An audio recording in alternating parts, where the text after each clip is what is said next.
So, with the advancement of technology in this world and where we are headed, it seems like the writing is on the wall and everybody can kind of see it if you look close enough. Would you be willing to take a chip into your body or a shot or something into your body that would enable you to be able to transcend into a higher evolved being? My name is Brandon Fogel. This is Evolution. Let's dive into this. So, the Bible is clear that at the end of time, there will be a mark of the beast. People will have something put on their hand and in their head that they will not be able to buy, sell, or trade if they do not have it. I don't think the Apostle Paul had a chip in mind. Actually, it would have been the Apostle John writing the book of Revelation. I don't think he had in mind a chip that people were going to have go into the body.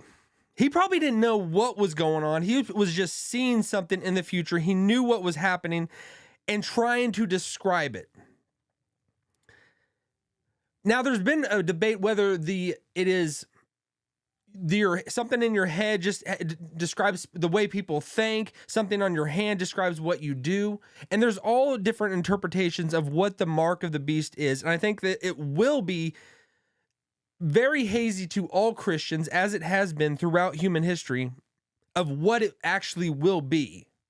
We know it will be something, but I think it's going to catch us all off guard.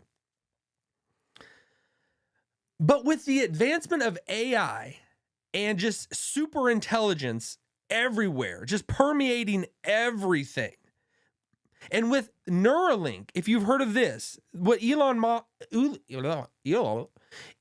Musk is pushing forward, and I'm not going to say that Neuralink is the mark of the beast, but you know what? Skynet,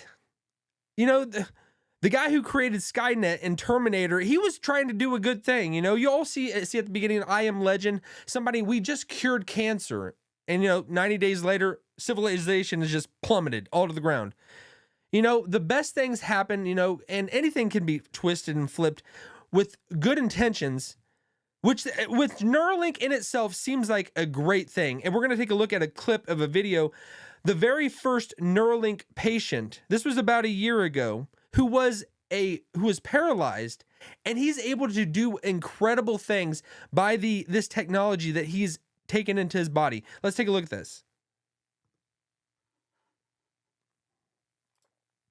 So I haven't had any sort of physical side effects, mental side effects. It's been all positive so far. So say you want to write me an email.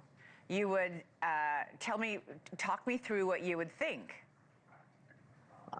So essentially I just have cursor control. So I'll go into my email, click around, do whatever I need to do to send you an email. So you go to inbox, start it, you say click start a new email. Yeah, I don't have to say anything. It's just I think I want to click, and it clicks. Wow. Left click, right click, whatever I want.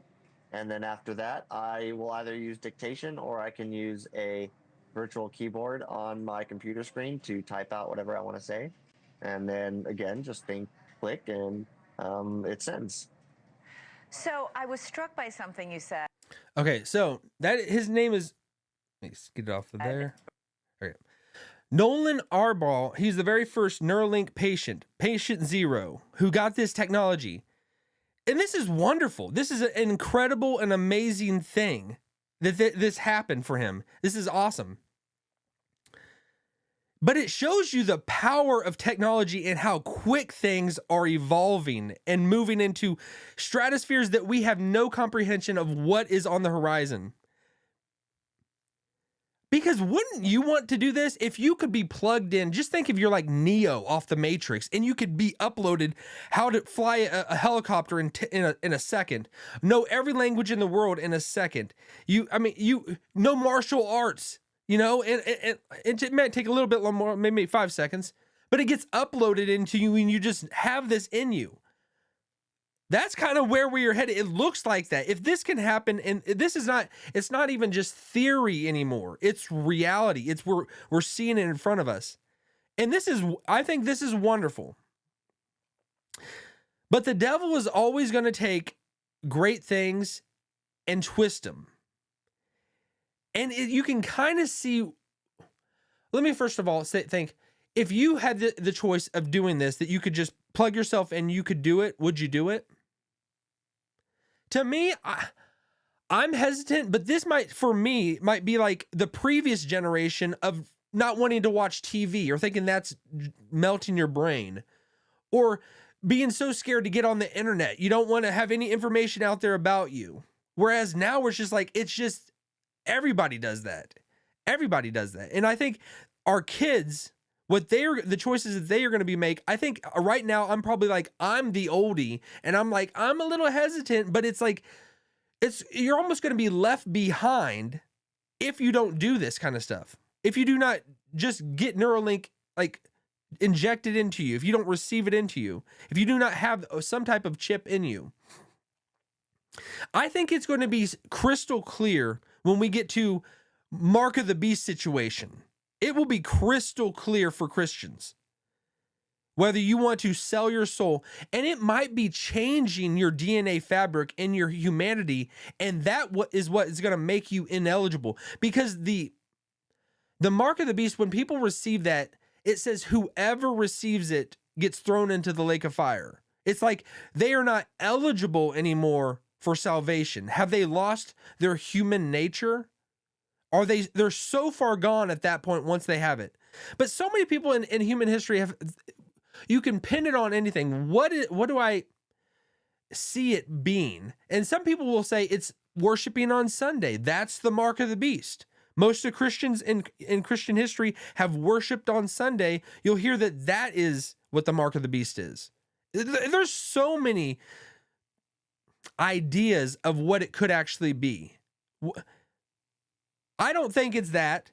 I don't think it's Neuralink, but it could be a combination of a lot of these things. And when it comes down to the point when the Antichrist is revealed, when he's revealed, I think it's going to be too late. It's going to be too late for everyone. When he's actually revealed, it's going to be like, oh shoot, I wish I would have saw him coming. Oh boy, that caught me off guard. I think the whole world will be just in awestruck. I mean, you think you're the biggest star out there who you would just be like, you would melt before, like, oh my gosh, I love them so much. This person is going to look so dang good. You wouldn't even have an idea that it could be somebody bad at all, because he's going to inaugurate something, and it's going to be this 7-year time frame at the very end. And then it's going to be at that middle of it that everything's going to go crazy. And everything's going to go twisted, because leading up to that midway point, everything's going to be getting so wonderful and so good. We're going into the golden age, baby.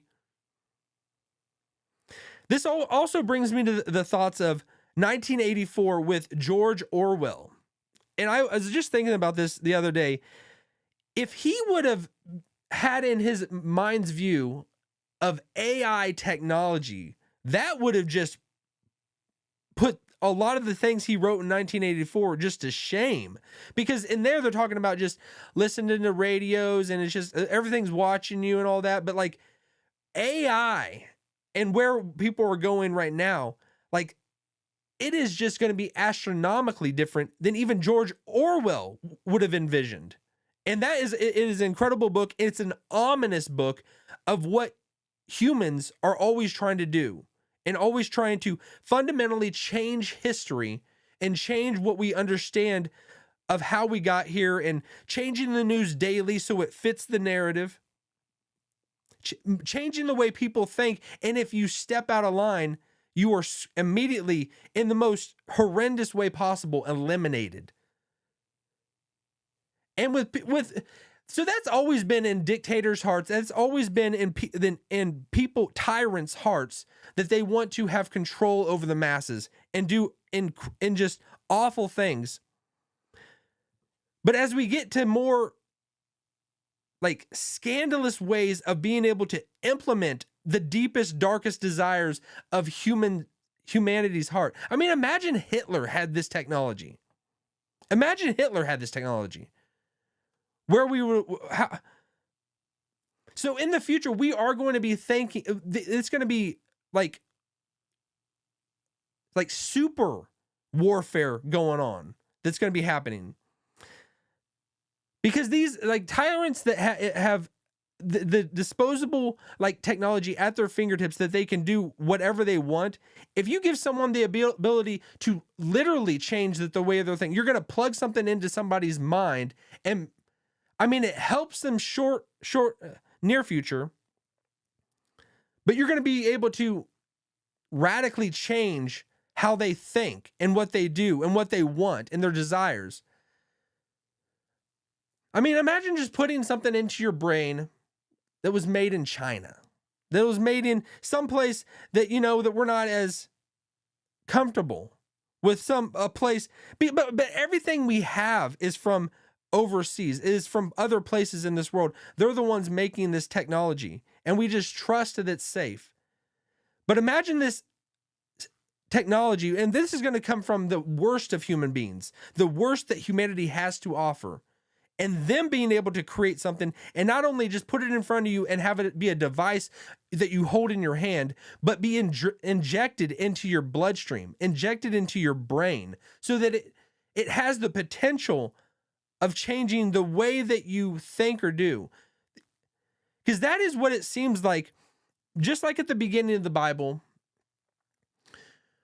there was this egregious warfare that was happening between giants, you know, the Nephilim, and humanity. And it seems like true-blooded, like I was going to say Americans, not Americans, humans were losing their ability to be humans. And they were being absorbed into this hybrid of angelic beings that are fallen angels, just cohabitating with women and just taking over the human race. Just fundamentally just squelching that idea of real humans. It seems like the evil angelic realm had lustful desires about us, that they were jealous. And who wouldn't be? Who wouldn't be? These angels are such higher, much more loftier beings, and they see that God creates humans out of dust, the dirt. But then he bestows on them this great honor that he didn't bestow on the angels. And when the angels sinned, they didn't get a chance to repent and come to salvation. That was only given to humanity. And that the Son of God, God in human flesh, he became a man. He became a human. He didn't become an angel. That just should show you how important you are to God. That not only that he didn't just, when you sinned once, throw you into eternal fire, but he gives you every day a time to come back to him, a time to repent. I don't think we take sin seriously enough. I definitely do not take sin seriously enough, because if I did, I don't think I would ever do it again. I would be so scared. If I literally saw the being that I am sinning against, that I am doing wrong to right before me.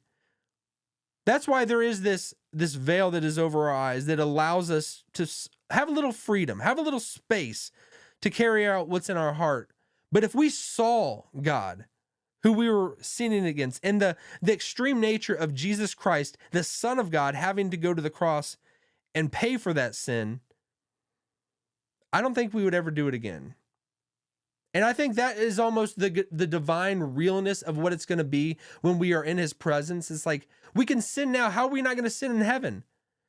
Or how, when Jesus comes back, how are we not going to sin anymore? I think we're going to be it's going to be front and center. You're more scared of, sometimes it feels like we don't do things just because we don't want to get in trouble. And if someone's out of the room, we're okay about talking about them. We're about gossiping. We're okay about doing something that otherwise might not be, we wouldn't do right in front of their face, And I think the Christian mindset is we're truly, in reality, always before the face of God. We just don't see it. But there's a lot there. Where Neuralink is taking us, I think it's just going to be a link in the chain of events that is going to implement this reality. And I'll end it with this because I wanted to read this from Revelation. This is where it talks about that people, if they do not have this mark on them, they will not be able to buy, sell, or trade. This is talking about the false prophet. There's the beast, and then the false prophet comes along, and it makes everybody worship the image of the beast. It says, also it causes all, both small and great, both rich and poor, both free and slave, to be marked on the right hand or the forehead, so that no one can buy or sell unless he has the mark, that is, the name of the beast or the number of its name. This calls for wisdom. Let the one who has understanding calculate the number of the beast, for it is the number of a man, and his number is 666. All right. If you've enjoyed this video, make sure you smash that like button, subscribe to this channel. My name is Brandon Fogel. I do this every day at 7 a.m. Central Time. All right. Stay safe out there, everyone, and be on watch, because I don't think we understand what's coming down the pike. So just always be ready. Be vigilant. Have a good day. I could see the cracks form in the paint, growing like a fire. What do I say?